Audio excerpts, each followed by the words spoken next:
এতিয়া আমাৰ যেহেতু প্ৰধানমন্ত্ৰী আৱাস যোজনাৰ আমাৰ এতিয়া জৰীপ চলি আছে আৰু এই জৰীপসমূহ যেহেতু জীৱিকা সখীসকলে কৰি আছে, যেহেতু বহু ঠাইত আমাৰ বিধায়কসকলে জনাইছে যে এই জৰীপ কাৰ্য ২৭ তাৰিখৰ ভিতৰত সমাপ্ত নহ'বগৈ পাৰে আৰু যদি নহয় তেতিয়াহ'লে নামবোৰ বহুত ৰৈ যাব। আৰু পূৰ্বতে যেনেকুৱাকৈ বহু নাম ৰৈ গৈছিলে ২০১১ চনতে হওক বা ১৮ চনতে হওক, এইবাৰ যাতে নামবোৰ ৰৈ নাযায় সেইকাৰণে আমি আগন্তুক ৩১ তাৰিখলৈ আমি জৰীপৰ সময়সীমা বৃদ্ধি কৰাৰ কাৰণে আমি সিদ্ধান্ত গ্ৰহণ কৰিছোঁ আৰু সমান্তৰালভাৱে আমি সেল্ফ সাৰ্ভে অন্বেষা এটা পৰ্টেল আমি মুকলি কৰিম আমি ২৭ তাৰিখে আৰু সেই অন্বেষাৰ জৰিয়তেও আগন্তুক দিনত আমি তেওঁলোকে নিজাববীয়াকৈ সেল্ফ সাৰ্ভে কৰিব পাৰে। মই সেইকাৰণে বিধায়কসকলক, জনপ্ৰতিনিধিসকলক, সমাজৰ শুভাকাংক্ষীসকলক সকলোকে আহ্বান জনাইছোঁ যে নিজৰ গাঁৱত থকা যিসমূহ দুখীয়া ব্যক্তি, সেই দুখীয়া ব্যক্তিসকল যেহেতু তেওঁলোকৰ নিজে সেল্ফ সাৰ্ভে কৰিব নোৱাৰিব, হয়তো তেওঁলোকৰ এণ্ড্ৰইড মোবাইল নাথাকিব বা জীৱিকা সখী নাযাব পাৰে, কিন্তু তেনেকুৱা ঘটনা যাতে নহয় এইবাৰ, তাৰ কাৰণে সমাজৰ সমূহ ব্যক্তিক দল সংগঠন নিৰ্বিশেষে, জাতি ধৰ্ম বৰ্ণ নিৰ্বিশেষে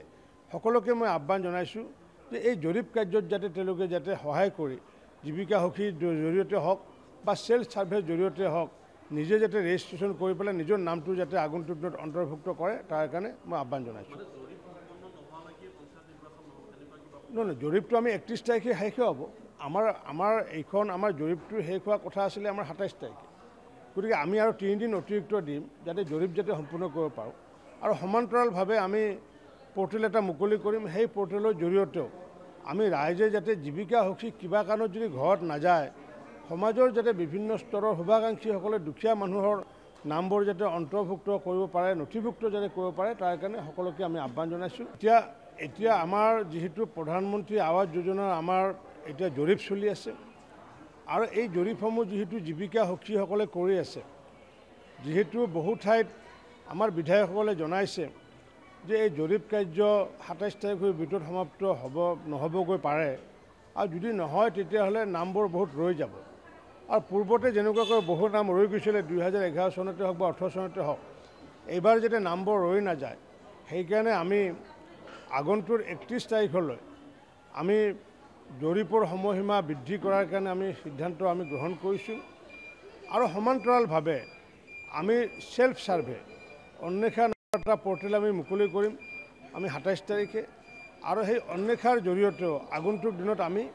তেওঁলোকে নিজাববীয়াকৈ সেল্ফ সাৰ্ভে কৰিব পাৰে। মই সেইকাৰণে বিধায়কসকলক, জনপ্ৰতিনিধিসকলক,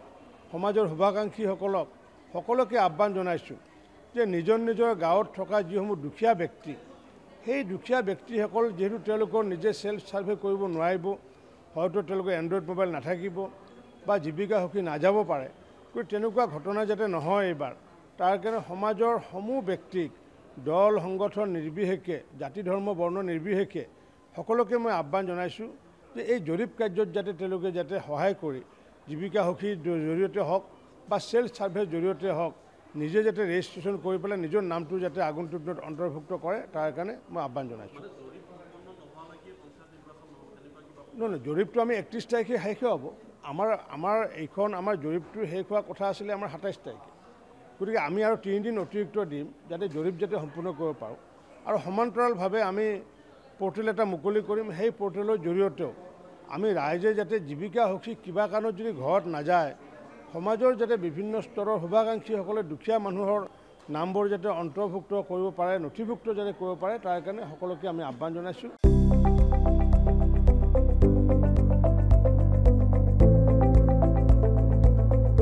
NB নিউজ, সহজ সৰল ভাষাত নৱভাৰতৰ কথা।